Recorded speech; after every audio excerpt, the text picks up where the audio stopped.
Hi friends, ABM का module सी unit 17 का part 2 आज हम स्टार्ट कर रहे हैं। चैप्टर का नाम है टॉपिक का नाम है प्रायोरिटी सेक्टर। ये टॉपिक और इससे नेक्स्ट एक और टॉपिक है दोस्तों, बहुत ज़्यादा इंपॉर्टेंट टॉपिक है इस वाले चैप्टर में से, और इस प्रायोरिटी सेक्टर वाले टॉपिक में से हमेशा क्वेश्चंस पूछे जाते हैं। तो पहले इसके टारगेट कुछ और थे। 2020 में इसमें अमेंडमेंट किया गया, आरबीआई का एक अलग से मास्टर सर्कुलर आया था प्रायोरिटी सेक्टर को लेके, तब से जो है टारगेट्स को चेंज किया गया। ठीक है, तो प्रायोरिटी सेक्टर का क्या मतलब है, पहले इसका मतलब समझते हैं, फिर इस टॉपिक को हम डिस्कस करेंगे। प्रायोरिटी सेक्टर का बहुत सिंपल मतलब है दोस्तों कि अगर मान लीजिए कोई भी बैंक है, तो बैंक का काम क्या है? बैंक का काम है जनता से डिपॉजिट लेना, और जो भी पैसा मिला डिपॉजिट की फॉर्म में वो औरों को लोन के तौर पे देना या इन्वेस्टमेंट करना। ठीक है, तो जब भी बैंक लोन के तौर पे अपना पैसा देता है, जनता का पैसा, तो बैंक अपने हिसाब से डिसाइड करता है कि हाउसिंग लोन, सिक्योर्ड लोन, या ऐसे लोन जो कस्टमर की बहुत अच्छी वो हो, रिपेइंग कैपेसिटी हो, मतलब अच्छी जॉब हो या अच्छा बिजनेस हो, तो वो ज़्यादातर उसी टाइप के कस्टमर को प्रेफरेंस दिया जाता था। ऐसे सेक्टर जो इकोनॉमी के लिए तो बहुत ज़रूरी है, पर उतने फाइनेंशियली स्टेबल सेक्टर वो नहीं है। जैसे हो गया आपका एग्रीकल्चर, जो छोटी छोटी इंडस्ट्रीज होती है, एक्सपोर्ट जो किया जाता है, या एजुकेशन सेक्टर, सोशल इंफ्रास्ट्रक्चर। अभी हम सारा कुछ देखेंगे दोस्तों कि प्राइवेट सेक्टर में क्या क्या आता है, प्रॉपर कैटेगरीज यहाँ पे। ठीक है, तो ये 7-8 कैटेगरी आरबीआई ने खुद से बैंकों को बताई कि आपका ये टारगेट है। टारगेट का क्या मतलब हुआ? टारगेट का ये मतलब हुआ कि बैंकों के ऊपर अब कोई ऑप्शन ही नहीं है कि हम कौन से सेक्टर को दें। जितना आपके पास पैसा है, आप कुछ पैसा तो दीजिए उन सेक्टर को जिनको आप देना चाहते हैं, लेकिन कुछ कैटेगरीज ऐसी है जिसको ग्रो करना इकोनॉमी के लिए हमारा बहुत जरूरी है। तो इसीलिए आरबीआई ने कुछ सेक्टर्स आरबीआई बैंकों को मैंडेटरी कर दिए हैं। तो देखिए, और उनका मिनिमम परसेंट भी बता दिया कि टोटल जो आप लोन दे रहे हो उसमें से मिनिमम इतने परसेंट का लोन आप इन सेक्टर्स को देंगे। तो कौन कौन से सेक्टर्स है दोस्तों, वो सेक्टर्स अभी हम यहाँ पे देखेंगे। और यहाँ तक कि बैंक कितना उनको लोन दे रहे हैं, प्रॉपर जो लीड बैंक स्कीम होता है, लीड बैंक मतलब जैसे स्टेट, डिस्ट्रिक्ट या ब्लॉक लेवल पे लीड बैंक होते हैं। ठीक है, तो लीड बैंक का काम होता है कि सारी रिपोर्ट लेके आरबीआई को देते हैं कि हाँ इस बैंक ने कितना लोन दिया प्रायोरिटी सेक्टर को। तो मतलब आरबीआई ऐसा नहीं कि आरबीआई ने कोई डायरेक्शन दे दी और बोल दिया कि इतना टारगेट है और लोन दे देना, उसके बाद कोई रिव्यू नहीं होता। ऐसा नहीं है, proper RBI time to time review check करता रहता है कि कितने आपके टारगेट्स बचे हुए हैं, कितने तक का आपने लोन दिया, कितने का नहीं दिया। प्रॉपर हर चीज को 1 to 1 आरबीआई चेक करता है लीड बैंक के थ्रू। ठीक है, अब कौन कौन सी कैटेगरी जिसको प्रायोरिटी सेक्टर में रखा गया है, तो वन बाय वन देखेंगे। एग्रीकल्चर, माइक्रो और small medium enterprise, export credit. ये क्या होते हैं दोस्तों, वन बाय वन अभी हम थोड़ी देर में इनका बहुत डिटेल में देखने वाले हैं कि ये होते क्या है और कितने कितने अमाउंट का टारगेट इनके लिए आरबीआई ने रखा है। एजुकेशन है, housing sector, social infrastructure, renewable energy और अदर्स। तो टोटल 8 कैटेगरीज आरबीआई ने बताई है कि इन 8 कैटेगरीज को आपको लोन देना मैंडेटरी हो जाता है। ठीक है, तो वन बाय वन देखेंगे। पहले नंबर पे था कौन सा हमारा? एग्रीकल्चर। तो एग्रीकल्चर फाइनेंस का क्या मतलब है? आपको लोन देना एग्रीकल्चर पर्पस के लिए, जैसे क्रॉप लोन हो गया, या मीडियम टर्म कोई लोन हो गया, या प्री या पोस्ट हार्वेस्टिंग। हार्वेस्टिंग जैसे आप फसल की कटाई करते हैं ना, तो उससे पहले और उसके बाद भी लोन दिया जाता है। तो पोस्ट हार्वेस्टिंग लोन का क्या पर्पस है? पोस्ट का मतलब जब आपने फसल काट ली तो आपको रखने के लिए वेयर हाउस के लिए भी तो पैसे लगेंगे ना, तो उसके लिए भी लोन दिया जाता है, ट्रांसपोर्टेशन के लिए भी लोन दिया जाता है। ठीक है, इसकी अपर लिमिट मतलब मैक्सिमम लिमिट 2 करोड़ है, कि मतलब 2 करोड़ तक का लोन बैंक इस पर्पस के लिए दे सकता है। और लोन दिया जा सकता है for a period not exceeding 12 month, यानी मैक्सिमम 12 महीने का लोन बैंक दे सकता है कुछ सिक्योरिटी लेके। Yes, negotiable warehouse receipt. Negotiable warehouse receipt ये वो रिसिप्ट होती है जिसको आसानी से आप किसी और को भी दे सकते हैं और पैसा ले सकते हैं। ठीक है, जो नेगोशिएबल वेयर हाउस रिसिप्ट है उसको सिक्योरिटी मान के 75 लाख का लोन, और जो नॉन नेगोशिएबल वाली जो वेयर हाउस रिसिप्ट है उसको सिक्योरिटी मान के 50 लाख तक का लोन बैंक दे सकता है। ठीक है, तो यहाँ पे इन्होंने पूरी की पूरी लिमिट यहाँ पे बताई है। ऐसी जो कॉर्पोरेटिव सोसाइटी के फार्मर्स है, अगर वो कुछ फार्मर्स प्रोड्यूसिंग कंपनी या कोई उनकी खुद की कंपनी है जो एग्रीकल्चर एक्टिविटी में इन्वॉल्व है, तो उन कंपनीज को 5 करोड़ तक का लोन दिया जा सकता है। ठीक है, और प्रोसेसिंग पर्पस के लिए 100 करोड़ का लोन भी दिया जा सकता है। तो ये पूरी की पूरी लिमिट इन्होंने यहाँ पे बताई हुई है कि एग्रीकल्चर पर्पस के लिए बैंक कितना कितना लोन देता है। ठीक है, क्रॉप लोन के लिए, पोस्ट या प्री हार्वेस्टिंग के लिए 2 करोड़ तक का लोन है। और जो वेयर हाउस रिसिप्ट के भी यहाँ पे दोस्तों दो कैटेगरी, एक है नेगोशिएबल वेयर हाउस और एक है नॉट नेगोशिएबल या non negotiable. Negotiable warehouse receipt का मतलब क्या होता है? वेयर हाउस रिसिप्ट का मतलब है कि आपका गोदाम में कुछ सामान पड़ा हुआ है, कुछ क्रॉप ने आपने कुछ कटाई करके कुछ चीज रखी हुई है। ठीक है, कोई भी क्रॉप का है, कुछ भी आपका सामान रखा है, तो उसकी रिसिप्ट है आपके पास, उसको बोलते हैं वेयर हाउस रिसिप्ट। तो अगर ये नेगोशिएबल है तो 75 लाख का लोन, अगर ये नॉट नेगोशिएबल है तो 50 लाख का लोन। तो इस तरह का एक क्वेश्चन पूछा गया था कि नेगोशिएबल रिसिप्ट को लेके कितने तक का लोन दिया जा सकता है, तो आंसर रहेगा 75 लैक्स। ऐसी जो फार्मर प्रोड्यूसिंग कंपनी है, फार्मर प्रोड्यूसिंग कंपनी कौन सी ऑर्गेनाइजेशन है जो प्रोडक्ट्स बना रही है एग्रीकल्चर, तो उनको 5 करोड़ तक का लोन दिया जा सकता है। और ऐसी प्रोसेसिंग पर्पस के लिए, फूड और एग्रीकल्चर प्रोसेसिंग पर्पस के लिए 100 करोड़ का लोन भी दिया जा सकता है। ये सारा हमारा प्रायोरिटी सेक्टर का एग्रीकल्चर का टारगेट हो चुका है। ठीक है, तो पहला हमने देख लिया कि एग्रीकल्चर में क्या क्या टारगेट्स है। सेकेंड है हमारा माइक्रो एंड स्मॉल एंटरप्राइज। ठीक है,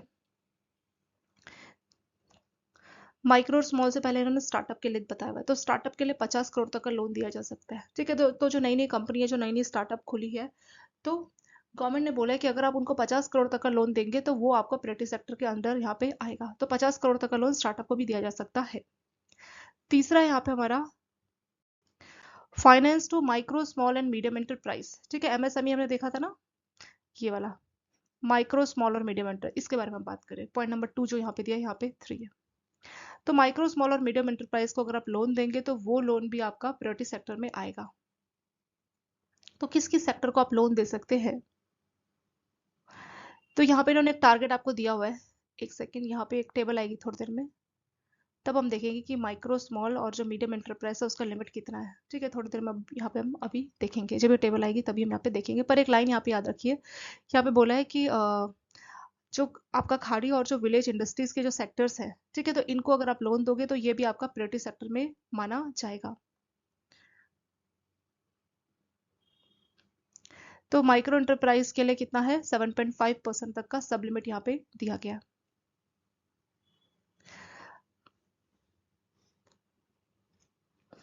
ओवरड्राफ्ट टू प्रधानमंत्री जनधन योजना, जो प्रधानमंत्री जनधन योजना वाले जो अकाउंट होल्डर, आप जानते हैं कि 6 महीने से ऊपर हो जाए तो उनको ओवरड्राफ्ट दिया जाता है।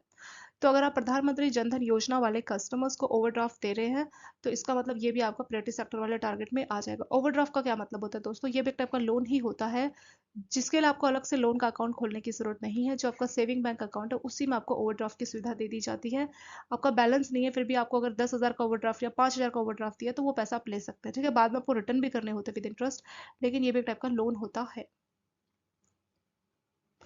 लोन दिया जाएगा जनरल क्रेडिट कार्ड पर्पस के लिए। जनरल क्रेडिट कार्ड क्या होता है, बाद में एक आपका टॉपिक दिया है। ये भी एक टाइप का क्रेडिट कार्ड होता है, लेकिन ये नॉन फार्म वाली एक्टिविटी के लिए दिया जाता है। ठीक है, यहाँ पे साफ साफ मेंशन है कि ये किसके लिए, नॉन फार्म, मतलब ये कोई एग्रीकल्चर नहीं है। जो नॉर्मल एंटरप्रेन्योर्स है, ठीक है, जो एग्रीकल्चर नहीं और एक्टिविटी करते हैं, तो उनको जनरल क्रेडिट कार्ड दिया जाता है। ये एटीएम कार्ड, डेबिट कार्ड किसी भी फॉर्म में हो सकता है, ताकि आप एटीएम से कैश भी निकाल लें, या फिर अगर आपको कहीं पर स्वाइप करना है तो स्वाइप करके भी आप पेमेंट कर सकते हैं। ठीक है, तो जनरल क्रेडिट कार्ड की सुविधा भी दी जाती है। तो ये सारा आपका हो गया थोड़ा सा माइक्रो स्मॉल और मीडियम एंटरप्राइज। नेक्स्ट जो इन्होंने बताया आपको हाउसिंग के बारे में बताया। ठीक है, हाउसिंग फाइनेंस भी इंपॉर्टेंट है, ये भी पूछते हैं। तो हाउसिंग ऐसा नहीं कि आपने बहुत महंगा घर खरीदा 1 करोड़ 2 करोड़ और आपको प्रायोरिटी सेक्टर के अंदर रखा जाएगा, नहीं। हाउसिंग की लिमिट है, मतलब जो मध्य वर्ग या उनसे नीचे जो लोअर मिडिल क्लास है ना, तो उनको अगर वो कोई घर ले रहे हैं, उनको आप घर के पैसे दे रहे हैं, लोन दे रहे हैं, तो उसको टारगेट में रखा गया। तो प्रॉपर एक लिमिट बताइए कि घर कितने तक का होना चाहिए। ठीक है, अगर मेट्रोपॉलिटन सेंटर में जहाँ पे पॉपुलेशन 10 लाख है उससे ज्यादा की है, उस वाली जगह पे अगर आप लोन दे रहे हैं तो 35 लाख तक का लोन। ठीक है, बाकी के जो सेंटर्स है, बाकी के सेंटर्स मतलब इसके अलावा अदर देन मेट्रोपॉलिटन, तो मेट्रोपॉलिटन में अगर आपका कोई कस्टमर है और उसको आप 35 लाख तक का लोन दे रहे हैं तो वो आ जाएगा हाउसिंग फाइनेंस और ये प्रायोरिटी सेक्टर का लोन माना जाएगा। और दूसरे सेंटर है मतलब नॉन मेट्रोपॉलिटन एरियाज, तो वहां पे अगर आप 25 लाख तक का लोन दे रहे हैं, लोन किस काम के लिए हो सकता है, घर खरीदना है, घर को कंस्ट्रक्शन कराना है, किसी भी पर्पज के लिए हो सकता है। ये जो लिमिट दी गई दोस्तों 35 लाख और 25 लाख, ये पर फैमिली, एक फैमिली की यहाँ पे लिमिट दी गई है। ठीक है, और जो ओवरऑल कॉस्ट है, क्योंकि पूरा पैसा तो बैंक लोन के लिए नहीं देता ना। जैसे मान लीजिए 40 लाख का घर है तो बैंक बोलेगा कि 30 या 35 लाख मैं दूंगा, बाकी का तुम। तो ओवरऑल जो घर की कॉस्ट है वो 45 लाख से ज्यादा नहीं होनी चाहिए। 35 लाख का तो लोन बैंक दे रहा है, लेकिन जो ओवरऑल कॉस्ट है घर की वो 45 लाख से ज्यादा नहीं होनी चाहिए। और यहाँ पे जो ओवरऑल कॉस्ट है वो 30 लाख से ज्यादा नहीं होनी चाहिए। तो उस टाइप के लोन को हम प्रायोरिटी सेक्टर लोन मान सकते हैं। यानी बहुत सिंपल सी बात है दोस्तों कि जो घर की कीमत है, मान लीजिए घर है 45 लाख का, ठीक है, उसमें 10 लाख का कस्टमर मार्जिन ला रहा है और 35 लाख का लोन बैंक ने दे दिया, तो इस लोन को हम बोल सकते हैं कि प्रायोरिटी सेक्टर है। बट इसमें भी एक कंडीशन है कि जो घर है वो मेट्रोपॉलिटन सेंटर में होना चाहिए। मेट्रोपॉलिटन और वहाँ की जो पॉपुलेशन है वो 10 लाख से ज्यादा होनी चाहिए। जो अदर सेंटर है, अदर एरियाज है, वहाँ पे 25 लाख तक का लोन बैंक देगा, लेकिन जो घर की ओवरऑल कीमत है वो 30 लाख से ज्यादा नहीं होनी चाहिए। यानी 30 लाख तक का घर है, 5 लाख कस्टमर अपनी पॉकेट से पे कर रहा है और 25 लाख का बैंक से लोन ले रहा है। तो इस तरह से अगर अरेंजमेंट होगा तो इसको housing finance under priority sector बोल देंगे। ठीक है। बैंक क्या करता है, रिपेयर, जैसे किसी का घर है उसको रिपेयर या डैमेज हो गया उस पर्पज के लिए भी लोन देता है। ठीक है। तो मेट्रोपॉलिटन एरिया में 10 लाख तक का लोन दिया जा सकता है, अदर सेंटर में 6 लाख तक का लोन दिया जा सकता है। ठीक है। तो ये यहाँ पे इसमें बोला गया है।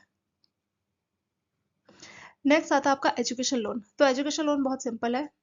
कोई भी आप एजुकेशन एक्टिविटी कर रहे हैं, कोई भी एजुकेशन आगे की स्टडी कर रहे हैं, तो उसके लिए 20 लाख तक का लोन दिया जाता है। पहले ये लिमिट 210 लाख हुआ करती थी। तो पूछ सकते हैं, ये क्वेश्चन भी आपका मेमोरी बेस्ड है कि एजुकेशन के लिए कितने तक का लोन दिया जाए कि वो प्रायोरिटी सेक्टर में आ जाए। सो आंसर रहेगा 20 लाख। एक्सपोर्ट क्रेडिट, तो एक्सपोर्ट, अब मान लीजिए all export credit to borrower engaged in agriculture MSME shall be priority sector. अगर आप लोन दे रहे हैं बोरोवर को, ठीक है, वो एग्रीकल्चर या एमएसएमई वाली एक्टिविटी में है और वो कोई भी प्रोडक्ट बना रहे हैं और बाहर बेच रहे हैं, एक्सपोर्ट कर रहे हैं। एक्सपोर्ट का मतलब प्रोडक्ट आप बना के किसी फॉरेन कंट्री में बेच बेच रहे हैं। तो इस तरह के बोरोवर को भी अगर बैंक लोन दे रहा है तो वो प्रायोरिटी सेक्टर माना जाएगा। नेक्स्ट हमारा सोशल इंफ्रास्ट्रक्चर। सोशल इंफ्रास्ट्रक्चर का मतलब क्या है? इसका मतलब ये है दोस्तों कि जैसे इसमें वैसे जो लोन दिया जाता है वो 5 करोड़ तक का दिया जा सकता है पर बोरोवर, एक आदमी को, एक बोरोवर को। ठीक है। अब सोशल इंफ्रास्ट्रक्चर में क्या चीज आएगी? सोशल मतलब आपको ऐसी चीजें करनी जो समाज के लोगों के काम आएगी। जैसे स्कूल खोल दिया, setting up schools. Drinking water का कोई आपने पीने के पानी का कुछ अरेंजमेंट करा दिया, ड्रिंकिंग वाटर कोई फैसिलिटीज करा दी। ठीक है। सैनिटेशन कुछ फैसिलिटीज करा दी, जैसे हाउस होल्ड टॉयलेट बनवाना है या हाउस होल्ड लेवल पे पानी का इंप्रूवमेंट करवाना है। तो इन सबको लोन दिया जा सकता है और इसी लोन को सोशल इंफ्रास्ट्रक्चर का लोन दिया गया है। तो 5 करोड़ पर करोड़, यानी एक पर्सन चाहे तो 5 करोड़ तक का लोन ले सकता है सोशल इंफ्रास्ट्रक्चर के नाम पे। और अगर कोई पर्सन कुछ भी हेल्थ केयर फैसिलिटी बनवाना चाहता है, कुछ छोटा मोटा कोई हॉस्पिटल या कुछ हेल्थ केयर फैसिलिटी बनाना चाहता है जो आपका आयुष्मान भारत के तहत आएगा, तो उसको 10 करोड़ पर करोड़ के हिसाब से भी लोन दिया जा सकता है। लेकिन ये टीयर 3, टीयर 2 और टीयर 4 तक के सेंटर्स ही होने चाहिए। यानी कोई पर्सन अगर कोई हॉस्पिटल या कोई हेल्थ केयर फैसिलिटीज बनवाना चाह रहा है, ठीक है, बिल्ड करना चाह रहा है आयुष्मान भारत के तहत, तो उसको 10 करोड़ तक का लोन दिया जा सकता है। तो बहुत सिंपल है दोस्तों कि सोशल इंफ्रास्ट्रक्चर, अगर आपको स्कूल्स, कोई आपको स्कूल्स या फिर कोई पानी का अरेंजमेंट या कोई टॉयलेट्स, घरों में जो टॉयलेट्स, ये सब चीजें बनवानी, तो उसके लिए 5 करोड़ पर करोड़ तक का लोन दिया जा सकता है। ये हो जाएगा सोशल इंफ्रास्ट्रक्चर। ठीक है। मतलब ये आपके खुद के पर्पज के लिए नहीं, पब्लिक एट लार्ज के लिए, जैसे पब्लिक टॉयलेट बनवा दी, इस तरह की। और अगर आपको कोई हॉस्पिटल, हेल्थ केयर वाली कोई फैसिलिटीज बनवानी, हॉस्पिटल, इस तरह की चीजें, तो 10 करोड़ तक का लोन दिया जा सकता है। तो ये हो जाएगा आपका सोशल इंफ्रास्ट्रक्चर। तो यहाँ पे जो वर्ड यूज किया है दोस्तों सोशल, इसका मतलब पब्लिक एट लार्ज, समाज के लिए ये होगा। हॉस्पिटल खुलेगा तो काफी गांव के लोग, उन सबको मदद मिलेगी ना। तो इसीलिए के लिए 10 करोड़ तक का लोन दिया गया है और सोशल इंफ्रास्ट्रक्चर में 5 करोड़ तक का लोन दिया गया है। रिन्यूएबल एनर्जी, रिन्यूएबल एनर्जी में क्या होगा? 30 करोड़ तक का लोन दिया जा सकता है। तो ये काफी इंपॉर्टेंट है दोस्तों, 30 करोड़ का लोन दिया जा रहा है रिन्यूएबल एनर्जी। तो इसमें क्या क्या आ जाएगा? सोलर एनर्जी, ठीक है, आपको कोई बायोमास से कुछ पावर जनरेट करनी है, विंड मिल्स चाहिए। ठीक है। मतलब ऐसी चीजें जो नेचर के लिए काफी अच्छी है। जैसे इलेक्ट्रिसिटी से रिगार्डिंग कोई भी चीज अगर आप कर रहे हैं, इलेक्ट्रिसिटी जनरेट कर रहे हो, नेचर को आप हार्म भी नहीं पहुंचा रहे, जैसे सोलर पावर प्लांट आप सेटअप करना चाहते हैं, विंड मिल्स यूज करना चाहते हैं। ठीक है। कोई भी नॉन कन्वेंशनल चीज अगर आप यूज कर रहे हैं, चाहे वो स्ट्रीट लाइट पर्पस के लिए या विलेज में लाइट पर्पस के लिए, तो उस केस में आपको 30 लाख तक का लोन दिया जा सकता है। ठीक है। और अगर कोई इंडिविजुअल अपने लिए चाहता है, अपने घर के लिए, मान लीजिए किसको अपने घर की छत पे सोलर पावर प्लांट सेटअप करना है, ठीक है, सोलर जो है वो सेटअप करना है, तो उसको 10 लाख तक का लोन दिया जा सकता है। ठीक है। टोटल अगर हम लिमिट की बात करें तो 30 लाख, 30 करोड़ है। पर एक इंडिविजुअल की बात करें तो यहाँ पे 10 करोड़, सॉरी 10 लाख पर बोरोवर का लिमिट दिया गया है। ऐसे हमारा अदर सेक्टर था, अदर भी हमने देखा था ना लास्ट में। यहाँ पे देखिए अदर्स, रिन्यूएबल एनर्जी हम देख चुके हैं, हाउसिंग सब हम देख चुके हैं, एजुकेशन में 20 लाख तक का लोन था, हाउसिंग में भी हम देख चुके हैं, सोशल इंफ्रास्ट्रक्चर, रिन्यूएबल। अब ये अदर्स बचे, अदर्स भी देखते हैं इसमें क्या क्या है। ठीक है। तो देखिए अदर्स में जैसे मिसलेनियस होता है ना, ये वही कैटेगरी है, जो छोटी मोटी कैटेगरी वो इसमें आ जाएगा। जैसे मान लीजिए लोन्स नॉट एक्सीडिंग 1 लाख पर बोरोवर, यानी मैक्सिमम 1 लाख तक का लोन दिया जा सकता है बैंक के द्वारा बोरोवर को। ठीक है। इंडिविजुअल को या self help group. Self help group क्या होता है दोस्तों? या joint liability group. Self help group मतलब होता है गांव में ही जो गरीब लोग होते हैं वो अपना एक ग्रुप बनाते हैं और आपस में ही कुछ पैसा जमा करके एक दूसरे को लोन देते हैं और बैंक भी इनको लोन देता है। ठीक है। तो वही सेल्फ हेल्प ग्रुप होते हैं। तो मैक्सिमम 1 लाख तक का लोन इंडिविजुअल या सेल्फ हेल्प ग्रुप या जॉइंट लायबिलिटी ग्रुप को दिया जा सकता है। ठीक है। लेकिन इसमें भी कंडीशन है। क्या कंडीशन है? अगर रूरल एरियाज में है, अगर ये लोग जो है रूरल एरियाज में है और इनकी जो सालाना इनकम है वो किससे ज़्यादा एग्जिस्ट नहीं होनी चाहिए, सालाना इनकम 1 लाख होनी चाहिए, ठीक है। अगर नॉन रूरल एरिया में मान लीजिए अर्बन है या मेट्रो में, तो उनका जो सालाना इनकम है वो 1.6 लाख यानी 1.6 लाख से ज़्यादा नहीं होनी चाहिए, ठीक है। तो बैंक इनको लोन दे सकता है। ये सारा एग्रीकल्चर पर्पस हो गया। या अदर देन एग्रीकल्चर, एग्रीकल्चर के अलावा अगर इनको लोन चाहिए किसी और पर्पस के लिए अदर देन एग्रीकल्चर, जैसे कोई छोटा मोटा कुछ भी काम है, तो उस केस में अदर देन एग्रीकल्चर और अदर देन एमएसएमई, इसमें कोई बिजनेस भी नहीं शुरू कर सकता। ऐसा नहीं कोई छोटा मोटा बिजनेस शुरू कर रहे थे 2 लाख का लोन मिला, नहीं। एग्रीकल्चर और एमएसएमई के लिए तो यहाँ पे 1 लाख का लिमिट ऊपर दिया ही हुआ है। लेकिन अगर आपको अपनी खुद की पर्सनल नीड्स है, जैसे घर टूटा हुआ है उसका रिपेयर करवाना है, टॉयलेट्स बनवानी है, ठीक है, तो इस केस में 2 लाख तक का लोन दिया जा सकता है, ठीक है। तो यहाँ पे साफ साफ लिमिट यहाँ पे दी गई है। अदर्स में पहला आ जाएगा दोस्तों कि अगर किसी पर्सन की इनकम, कोई पर्सन गांव में है रूरल एरिया में, उसकी इनकम सालाना इनकम 1 लाख होनी चाहिए। अगर कोई पर्सन नॉन रूरल एरिया में रह रहा है, उसकी सालाना इनकम 1.6 लाख होनी चाहिए, ये है मैक्सिमम। तो उस केस में उनको 1 लाख तक का लोन दिया जा सकता है, ठीक है। उसके अलावा उनको 2 लाख तक का लोन दिया जा सकता है अगर वो एग्रीकल्चर या एमएसएमई के अलावा किसी और एक्टिविटी के लिए लोन चाहते हैं, जैसे कि उनको अपने घर में टॉयलेट बनवानी है, घर टूटा हुआ है उसको कंस्ट्रक्शन या रिपेयर करवाना है, तो इस पर्पज के लिए इनको 2 लाख तक का लोन दिया जा सकता है, ठीक है। ऐसे डिस्ट्रेस पर्सन को भी लोन दिया जा सकता है। डिस्ट्रेस पर्सन ये वो होते हैं दोस्तों जो गांव में नहीं होते, जमींदार या कुछ ऐसे लोग जो बहुत हाई इंटरेस्ट रेट पे कस्टमर से लोन लेते हैं। तो डिस्ट्रेस पर्सन को भी लोन दिया जा सकता है 1 लाख पर बरोर, यानी एक बरोर को 1 लाख तक का लोन दिया जा सकता है। क्यों? To prepay their debt. Prepay का मतलब है कि इन्होंने मान लीजिए 1 साल का 2 साल का लोन लिया है, किससे लिया? Non institutional lender. ये नॉन इंस्टीट्यूशनल लेंडर उन्हीं को बोला गया है जो गांव लेवल पे एग्जिस्ट करते हैं, गांव में, शहर में, और ये बहुत ज्यादा हाई इंटरेस्ट रेट पे लोगों से चार्ज इंटरेस्ट रेट पे लोन देते हैं, ठीक है। तो इस टाइप के जो लोग हैं उसमें जो इंटरेस्ट रेट इतना ज्यादा होता है कि जो फार्मर्स है या कोई भी इंडिविजुअल है वो उनका लोन पे ही नहीं कर पाता।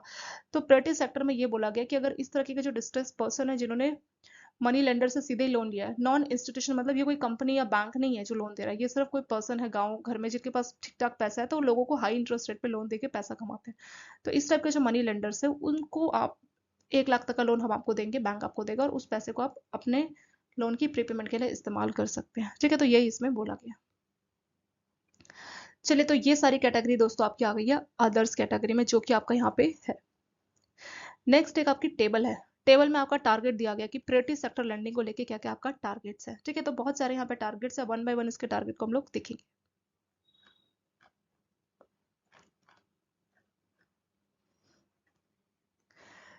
पहले हम देखेंगे कि क्या टारगेट एग्जैक्टली बोला क्या गया, ठीक है। पहले कुछ टारगेट्स है, टोटल टारगेट है, फिर उसके कुछ सब टारगेट्स यहाँ पे दिए गए।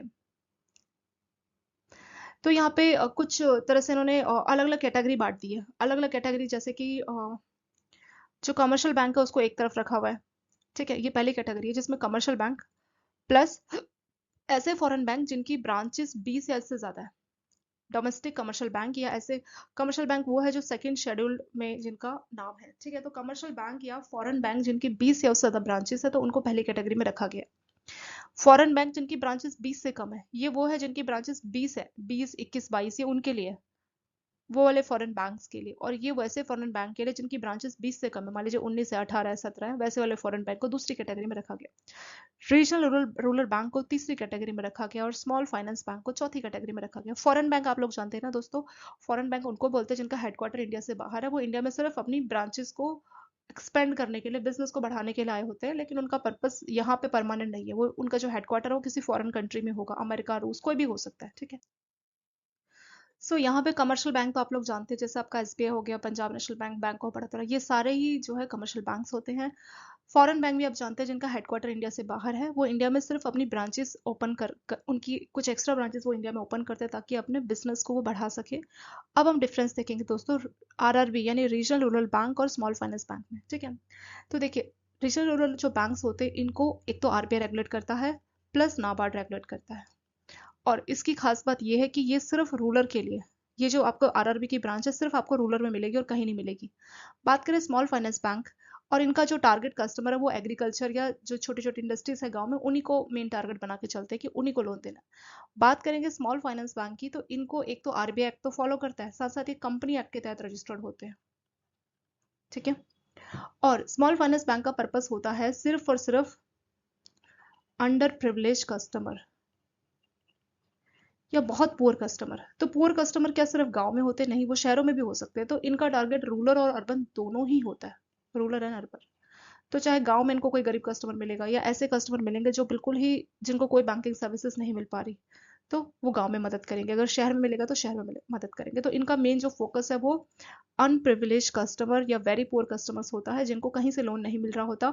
तो स्मॉल फाइनेंस बैंक इस टाइप के कस्टमर का ही अपलिफ्टमेंट करते हैं, उनको ही लोन प्रोवाइड करते हैं। ठीक है, तो यही एक डिफरेंस हो गया रीजनल रूरल बैंक और स्मॉल फाइनेंस। क्योंकि बहुत बार बहुत ज़्यादा कंफ्यूजन हो जाता है कि आरआरबी और स्मॉल फाइनेंस देखने में एक जैसे लगते हैं, पर आरआरबी प्योर 100% सिर्फ रूरल को ही फोकस करते हैं, 100% रूरल। लेकिन बात करें स्मॉल फाइनेंस बैंक, तो ये रूरल अर्बन दोनों, शहरों में भी आपको इनकी ब्रांच मिलेगी, गांव में भी मिल सकती है। पर इनकी जो टारगेट ऑडियंस है वो वेरी पुअर होती है, ऐसी जनता जो बहुत ज़्यादा गरीब है, जिनको कोई बैंक कोई सर्विस नहीं दे रहा, यानी आरआरबी भी उनको अच्छे से सर्विस नहीं दे पाते। तो इसीलिए उनके लिए स्मॉल फाइनेंस बैंक रखे गए। आरआरबी के कंपैरिजन में थोड़े से छोटे लेवल पे होते हैं। ठीक है, स्मॉल फाइनेंस आपको उतने बड़े नहीं मिलेंगे, इनकी बैलेंस शीट उतनी बड़ी नहीं मिलेगी जितनी आपको आरआरबी की मिलेगी। क्योंकि आरआरबी का पर्पस है रूरल में, चाहे एग्रीकल्चर हो जाए गाँव में, तो उन सबको ये फोकस करते हैं। और आरबीआई तो इसको रेगुलेट करता ही करता है, साथ में आपका नाबार्ड भी इसको रेगुलेट करता है। यहाँ पे आरबीआई तो करता ही करता है स्मॉल फाइनेंस, प्लस ये कंपनी एक्ट के तहत रजिस्टर किए जाते हैं। ठीक है, ये हो गया। तो हमने चार टाइप के जो बैंकों का कैटेगरी था वो समझ लिया। अब हम देखेंगे कि कितना कितना टारगेट है। तो जो भी टारगेट का परसेंट है दोस्तों, इसके परसेंट पे सीधे ही क्वेश्चन आ जाते हैं कि कमर्शियल बैंक का क्या टारगेट है 40%, या रीजनल रूरल का क्या टोटल टारगेट है 75%, स्मॉल फाइनेंस का क्या है 75%। तो टारगेट सीधे ही पूछ लिए जाते हैं, तो आपको एज इट इज इसको मेमोराइज करना पड़ेगा। लेकिन ये जो टारगेट है ये किस हिसाब से, जो भी आपको टारगेट दिए है ये है percent of adjusted net bank credit, ANBC, या credit equivalent of off balance sheet exposure. ANBC या ऑफ बैलेंस शीट एक्सपोजर जो भी बैंकों का हाई अमाउंट आएगा, चाहे एएनबीसी में हाई अमाउंट आ जाए या off balance sheet exposure. Off balance sheet exposure में जैसे आपका letter of credit, bank guarantee, इनको बोला गया, जिसमें सीधे ही बैंक पैसा नहीं देता, जैसे कोई गारंटी दे दी, लेटर ऑफ क्रेडिट हो गया, तो वो होता आपका off balance sheet exposure. Exposure का मतलब हो गया एक तरह से बैंक ने लोन दिया, पैसा तो नहीं दिया। इसको आप नॉन फंड बेस्ड क्रेडिट बोल सकते हैं, क्योंकि यहाँ पे सीधे पैसा गया नहीं होता पर जा सकता है, कंटीजेंसी बनी रहती है। ठीक है, जैसे लेटर ऑफ क्रेडिट और बैंक गारंटी। तो एएनबीसी और आपका ऑफ बैलेंस शीट में जो भी हाई अमाउंट आएगा तो उसका परसेंट ये दिया है 40%, ये सारा कुछ। तो अब एएनबीसी क्या होता है वो समझ लेते हैं। एएनबीसी का फुल फॉर्म है दोस्तों एडजस्टेड नेट बैंक क्रेडिट। इसका फुल फॉर्म है एडजस्टेड नेट बैंक क्रेडिट। तो एडजस्टेड नेट बैंक क्रेडिट कैसे कैलकुलेट किया जाता है, कैसे बैंकों का एडजस्टेड नेट बैंक क्रेडिट निकालेंगे, क्योंकि वो अगर हमें पता लगेगा उसके बाद ही हम इन परसेंट को समझ पाएंगे। ठीक है, सो एडजस्टेड नेट बैंक क्रेडिट समझने से पहले पहले नेट बैंक क्रेडिट देखते हैं, उसके बाद एडजस्टेड वाला हम देखेंगे। तो नेट बैंक क्रेडिट का क्या मतलब है, इसका मतलब है कि बैंकों ने जो जो लोन दिए, बैंक क्या क्या लोन देता है, जैसे टर्म लोन हो गया, ओवरड्राफ्ट हो गया, ठीक है, कैश क्रेडिट, जितने भी टाइप के बैंकों ने लोन दिए वो सारे ही इस कैटेगरी में आ जाएंगे। ठीक है, बैंकों के लोन, यहाँ तक कि अगर बैंकों ने कोई बिल डिस्काउंट किया हुआ है, ठीक है, कोई भी बिल डिस्काउंट किया, बिल डिस्काउंट का क्या मतलब होता है, या बिल परचेज किया हुआ है। बिल डिस्काउंट का मतलब होता है दोस्तों, जैसे मान लीजिए कोई कस्टमर है, उसने कोई सामान उधार में बेचा और उस पर लिखा है 1 लाख रुपए मिलेगा उधार का सामान, लेकिन पेमेंट मिलेगी दुकानदार को आफ्टर 30 डेज या आफ्टर 3 मंथ्स।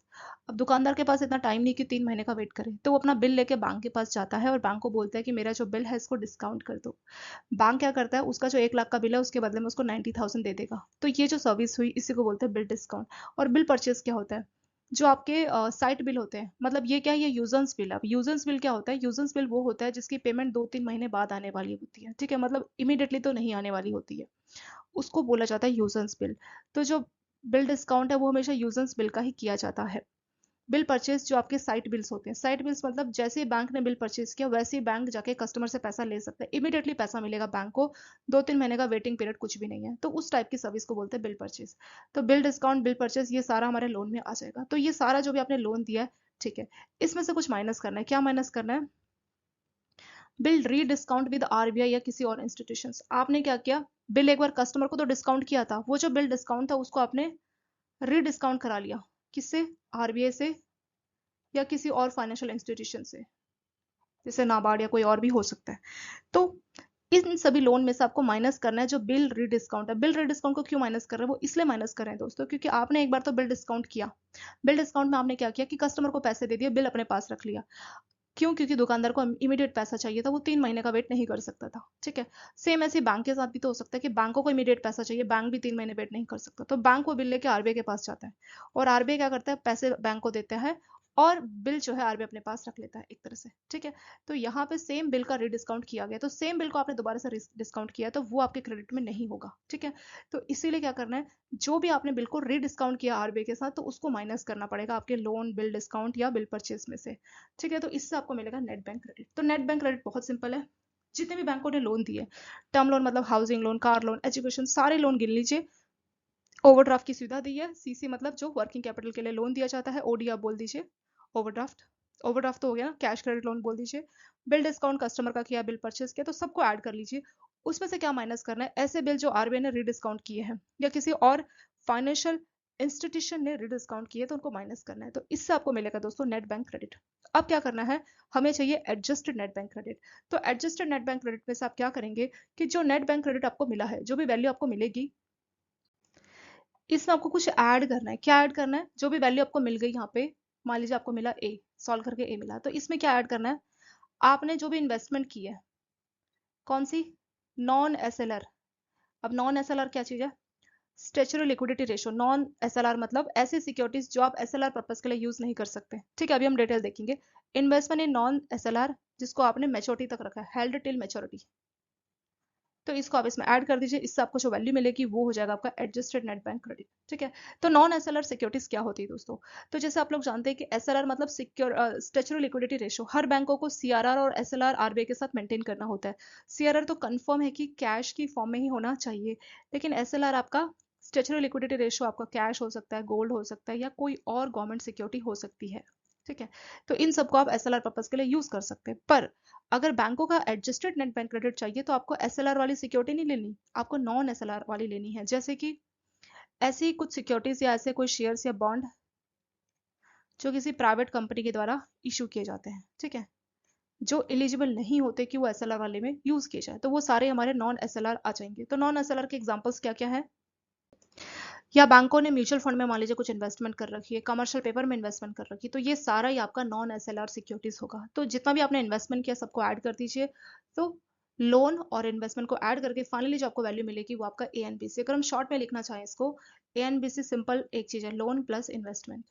लोन कौन सा, जो भी आपने लोन दिया उसमें बिल डिस्काउंट परचेस सब कुछ ले लीजिए, माइनस अगर आपने बिल को रीडिस्काउंट किया आरबीआई किसी और के साथ, माइनस करना पड़ेगा। ठीक है, तो उससे जो भी आपको वैल्यू मिलेगी वो आपका लोन का हो जाएगा। अब आपको इन्वेस्टमेंट की बात करनी है, तो इन्वेस्टमेंट में वो इन्वेस्टमेंट जो आपकी नॉन एसएलआर सिक्योरिटीज में है और जिसको आपने टिल मेच्योरिटी तक अपने पास रखा हुआ है, हेल्ड टिल मेच्योरिटी, तो वो सारा इन्वेस्टमेंट हमारा इसमें आ जाएगा।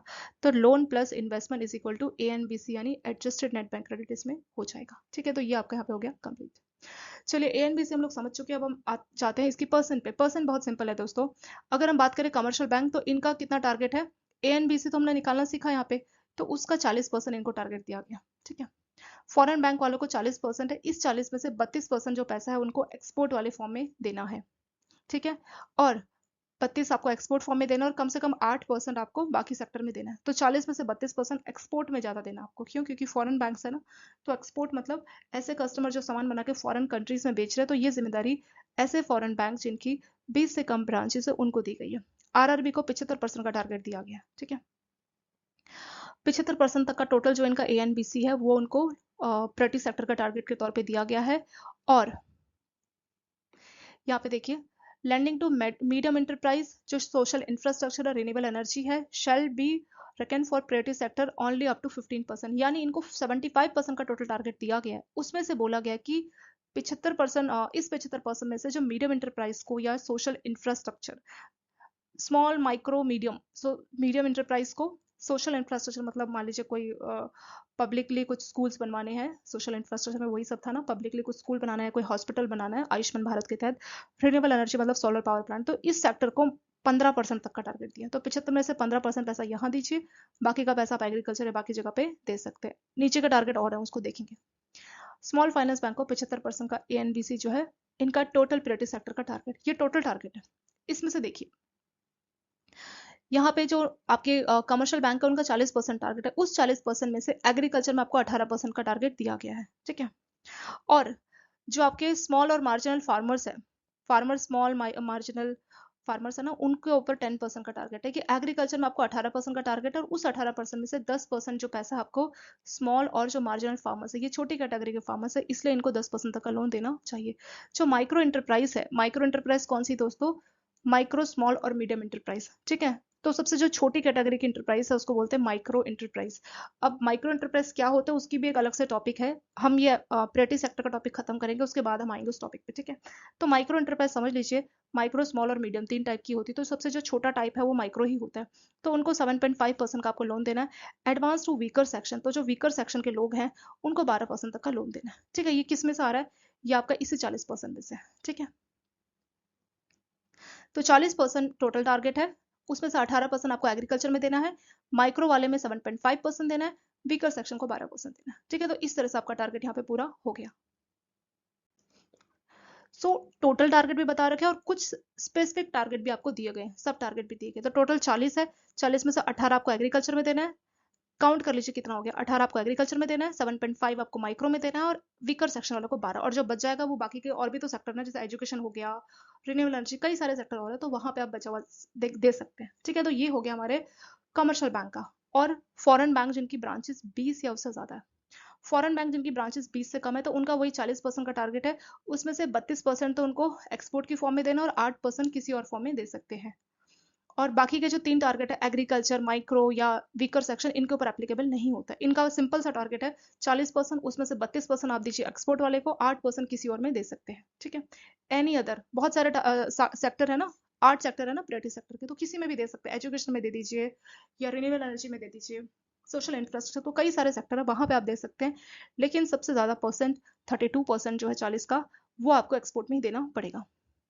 अगला था आरआरबी। आरआरबी को 75% का टारगेट दिया गया, लेकिन इनको भी बोला गया है कि आप सोशल इंफ्रास्ट्रक्चर, मीडियम और रिन्यूएबल एनर्जी वाले को 15% तक देंगे, उससे ज्यादा का नहीं देंगे, ठीक है। और एग्रीकल्चर में 18% का टारगेट दिया गया है, माइक्रो में 7.5%, और वीकर सेक्शन को 15% का टारगेट दिया गया। यानी देखिए दोस्तों, जो टारगेट्स है ना, हमने 8 टाइप के सब सब टारगेट पढ़े थे ना, हमने 8 कैटेगरी पढ़ी थी, तो 8 में से ऐसी कौन सी कैटेगरी जो ज्यादा इंपॉर्टेंट है? एक तो एग्रीकल्चर बहुत इंपॉर्टेंट है, माइक्रो इंटरप्राइज ज्यादा इंपॉर्टेंट है, क्योंकि माइक्रो इंटरप्राइज बिल्कुल ही छोटी कंपनी है, बहुत ही छोटे बहुत ही स्मॉल लेवल पे ये बिजनेस अपॉर्चुनिटीज देती है बहुत सारे लोगों को, तो ये भी काफी इंपॉर्टेंट है। और वीकर सेक्शन, तो इन 3 का अलग से सब सेक्शन बनाया गया, सबका नहीं बनाया गया।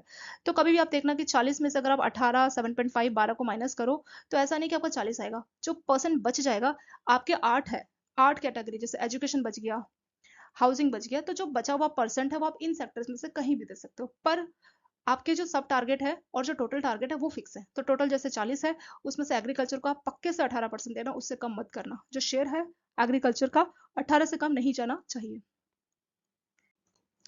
और माइक्रो का 7.5 से कम नहीं जाना चाहिए, और एडवांस का 12 से कम नहीं जाना चाहिए, ठीक है। तो ये कौन से बैंक के लिए? ये कमर्शियल बैंक और फॉरेन बैंक के लिए हो गया। और फॉरेन बैंक जिनकी ब्रांचेस 20 से ज्यादा है, सॉरी 20 से कम है, तो उनको 40% का टोटल टारगेट है, उसमें से 32% एक्सपोर्ट में होगा और 8% किसी भी और फॉर्म में हो सकता है।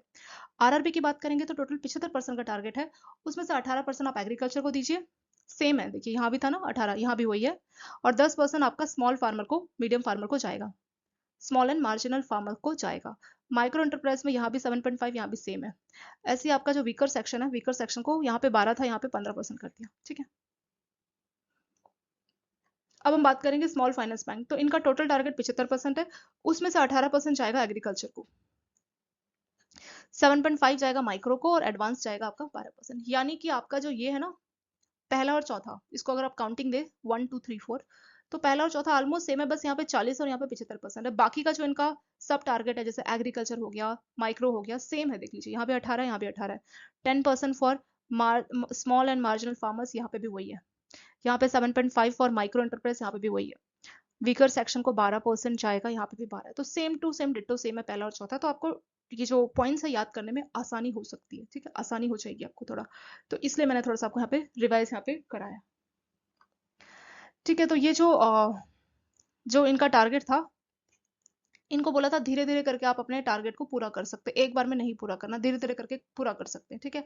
तो 31 मार्च 2024 तक आपके टारगेट्स दिए गए थे, तो अभी आपका आ रहा है 2025 चल रहा है, ठीक है। तो इसीलिए जो टारगेट्स है ये बैंकों के पुराने थे, मतलब 2020 में जब ये आया था तो एक ही बार में बैंक इतना सारा टारगेट को पूरा नहीं कर पा रहा था, तो थोड़ा थोड़ा उनको टाइम दिया था कि आप एक काम करना, जैसे आपके ये अर्बन जो कॉर्पोरेटिव जो बैंक्स है, या उनको ये बोला गया था कि तुम एक काम करना कि जो भी तुम्हारा 75% तक तुम्हें पहुंचना है, ठीक है, तो पहले 50 पर पहुंचना 22 तक, फिर 60 पहुंचना 23 तक, फिर 24 तक 75% पहुंचे। तो इस तरह से उनको धीरे धीरे टारगेट्स को बढ़ाने की बात की गई थी। तो यहाँ पे दोस्तों लास्ट में आपने एक चीज देखी थी कि वीकर सेक्शन, तो वीकर सेक्शन को तो लोन दिया जाएगा इतना परसेंट का, तो वीकर सेक्शन में क्या क्या हो जाएंगे वो देख लेते हैं। वीकर सेक्शन में स्मॉल और मार्जिनल फार्मर्स आ जाएंगे, ये जो गांव में छोटे लेवल पे जो काम करते हैं, कॉटेज इंडस्ट्रीज हो जाएंगी, और जिनका जो लोन है वो 1 लाख से ऊपर नहीं होना चाहिए। या गवर्नमेंट की जो स्कीम्स होती है जैसे नेशनल अर्बन लाइवलीहुड मिशन या नेशनल रूरल लाइवलीहुड मिशन, तो उस स्कीम के तहत जो बेनिफिशरीज होते हैं उनको जो लोन दिया जाएगा वो भी आपका वीकर सेक्शन वाला ही लोन माना जाएगा। SC ST वाले को आप लोन दे रहे हैं, सेल्फ हेल्प ग्रुप को लोन दे रहे हैं। डिस्ट्रेस फार्मर आप जानते हैं ना, जिन्होंने बहुत ज्यादा लोन ले रखा है गांव के मनी लेंडर से, उनको 1 लाख तक का लोन यहाँ पे दिया जा सकता है। वुमेन जो बेनिफिशियरीज है इंडिविजुअल, उनको 1 लाख तक का लोन दिया जाएगा। डिसेबल्ड पर्सन को लोन दिया जाएगा। प्रधानमंत्री जनधन योजना में ओवरड्राफ्ट दिया जाएगा। ये सारे हमारे वीकर सेक्शन के लोन यहाँ पे हो गए, ठीक है। इन सब के टारगेट फिक्स किए थे। तो लास्ट वाला जो आपका चौथा पॉइंट था ना, ये वाला वीकर सेक्शन, तो वीकर सेक्शन में क्या क्या था, तो पूरी इन्होंने हेडिंग बता दी है। वीकर सेक्शन में आपको कई सारी चीजें दी है, इसमें से आप किसी भी चीज के लिए लोन दे सकते हैं। वीकर सेक्शन में वुमेन बेनिफिशरीज भी हैं, डिसेबल पर्सन है, प्रधानमंत्री जनधन, मतलब ये बिल्कुल ही इनकी कंडीशन बहुत ज्यादा खराब है, ठीक है, तो वो हमारा वीकर सेक्शन में आ जाएगा। सो यहाँ पे ये आपका टेबल जो है प्राइवेट सेक्टर का कंप्लीट यहाँ पे हो चुका है। छोटा सा ये और देख लेते हैं, common guidelines for private sector loans. तो इस प्राइवेट सेक्टर लोन को लेके आरबीआई ने कुछ गाइडलाइंस दी है, ठीक है। तो बैंकों को कुछ कॉमन गाइडलाइंस का फॉलो करना चाहिए जब भी वो लोन देगा इन 8 कैटेगरीज के लिए प्राइवेट सेक्टर के तहत। पहला आता है रेट ऑफ इंटरेस्ट। जो भी bank in private sector loan पे रेट ऑफ इंटरेस्ट चार्ज कर रहा है वो आरबीआई की डायरेक्शन के हिसाब से होना चाहिए। ऐसा नहीं कि बैंक को का रिस्क ज्यादा है तो इसलिए बैंक हाई इंटरेस्ट रेट लगा रहा है, ऐसा कुछ नहीं होना चाहिए। जितना आरबीआई ने जो डिपार्टमेंट ऑफ रेगुलेशन है DOR टाइम टू टाइम जो भी डायरेक्शंस इशू किए, जो गाइडलाइंस इशू किए, उसी के हिसाब से बैंकों को इंटरेस्ट रेट चार्ज करना चाहिए। सेकेंड है सर्विस चार्ज। जो भी लोन है उनका सर्विस चार्ज है, जो इंस्पेक्शन चार्ज है, वो अगर 25,000 तक है तो उस पर किसी भी टाइप का सर्विस चार्ज, इंस्पेक्शन चार्ज नहीं लेना चाहिए। यानी 25,000 तक के जो लोन दिए जा रहे हैं प्राइवेट सेक्टर के तहत, तो उसमें बैंक किसी भी टाइप का सर्विस या इंस्पेक्शन चार्ज नहीं लेगा।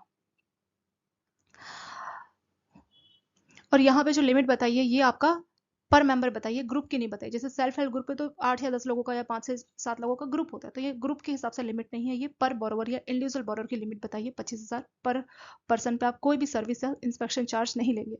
रिसीव सैंक्शन रिजेक्शन या डिस्बर्समेंट, तो आपको एक प्रॉपर रजिस्टर मेंटेन करना है। इलेक्ट्रॉनिक फॉर्म भी हो सकता है, फिजिकल रजिस्टर भी हो सकता है, और वहां पे आपको date of receipt, sanction, disbursement, वो सारी चीजें मेंशन करनी चाहिए, ठीक है। किस दिन आपकी एप्लीकेशन आई, कब आपने सैंक्शन किया, कब डिस्बर्समेंट किया, प्रॉपर आपको वहां पर रिकॉर्ड करना चाहिए। जब भी कोई इंस्पेक्टिंग एजेंसीज आएंगी तो उनको आपको रजिस्टर प्रॉपर्ली चेक कराना चाहिए। अगला आता है issue of acknowledgement of loan application. जब भी कोई कस्टमर लोन के लिए अप्लाई कर रहा है, किसी भी प्राइवेट सेक्टर का लोन के लिए कोई भी कस्टमर अगर अप्लाई कर रहा है, तो बैंकों को चाहिए कि वो उनको एक्नॉलेजमेंट दे। एक्नॉलेजमेंट मतलब हाँ, हम एक्नॉलेज कर रहे हैं कि आपने हमारे से लोन के लिए अप्लाई किया, ठीक है। बैंक का जो बोर्ड है उनको एक टाइम लिमिट डिसाइड करनी चाहिए कि कितने टाइम के अंदर जो है कस्टमर का लोन सैंक्शन हो जाएगा, ठीक है। Time with in which the bank communicate it's decision, मतलब बैंकों का ऐसा 100% नहीं कि सबको लोन मिल जाएगा, तो जो जो एलिजिबल है, तो एक टाइम लिमिट होनी चाहिए कि इतने टाइम में हम आपको डिसीजन बता देंगे कि आपका लोन सैंक्शन हुआ कि नहीं हुआ।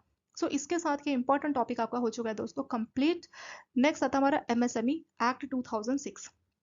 शॉर्ट में इसको भी रिवाइज कर लेते हैं क्योंकि ये वाला भी आपका काफी इंपॉर्टेंट है।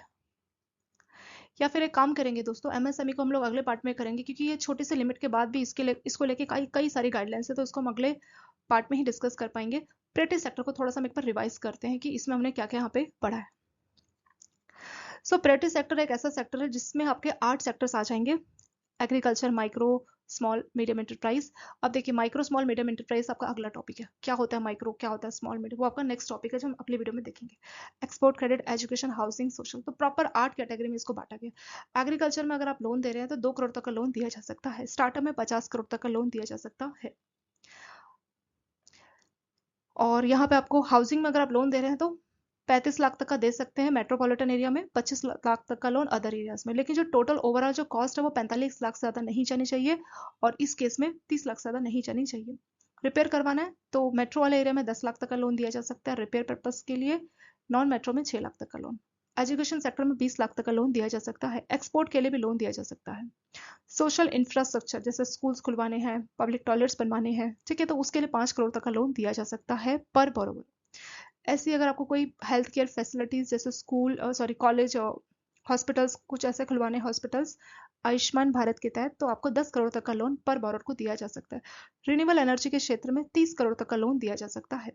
अगर बात करें अदर कैटेगरीज की, तो अदर कैटेगरीज में अगर कोई पर्सन जिनकी सालाना इनकम 1 लाख से ऊपर ना हो तो उनको 1 लाख पर बोरोवर को लोन दिया जा सकता है। और अगर आपकी सालाना इनकम 1.6 लाख तक है तो उस केस में आप जो है मतलब यहाँ पे लिमिट दी गई है कि 1 करोड़ 1 लाख तक का लोन दिया जाएगा। पर अगर आप रूरल में हैं तो आपकी सालाना इनकम 1 लाख से ऊपर नहीं होनी चाहिए। अगर आप नॉन रूरल एरिया में तो 1.6 लाख से ज़्यादा आपकी सालाना इनकम नहीं होनी चाहिए। ठीक है।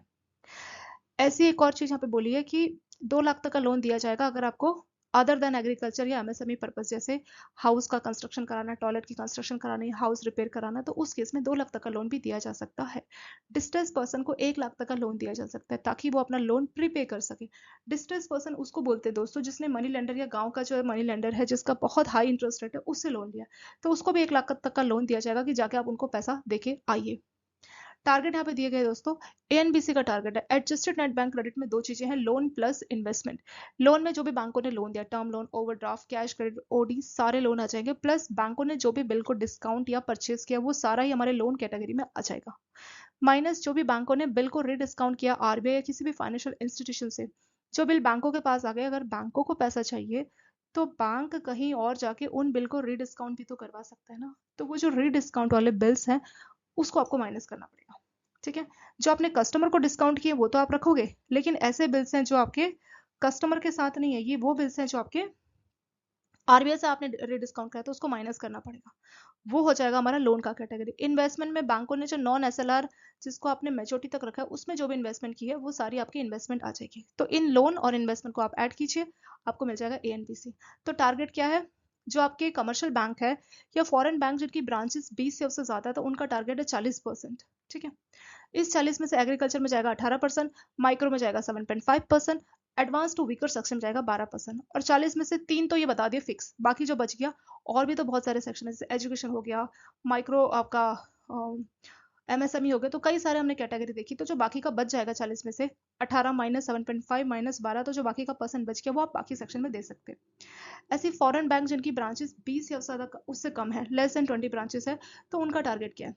तो यहाँ पे 40% का टोटल टारगेट है, इसमें से 32% तो आप एक्सपोर्ट वाले को दीजिए, 8% किसी भी और फॉर्म में दे सकते हैं। आरआरबी की बात करते हैं, 75% का टारगेट है, उसमें से 18% जाएगा एग्रीकल्चर, माइक्रो में जाएगा 7.5, एडवांस टू वीकर सेक्शन ये 12 था ना कमर्शियल वाला, इसका है 15, और लास्ट में आता है आपका स्मॉल फाइनेंस बैंक, तो इसका 75% टोटल टारगेट है एएनबीसी, उसमें से एग्रीकल्चर में 18%, माइक्रो में 7.5 और एडवांस टू व्हीकल सेक्शन 12। तो ये आपको परसेंट याद रखना है दोस्तों, क्योंकि परसेंट पे क्वेश्चन पूछते हैं कि आरआरबी का टोटल टारगेट कितना है, या आरआरबी का एग्रीकल्चर में टारगेट कितना है, या आरआरबी का माइक्रो में कितना है, तो 7.5 है।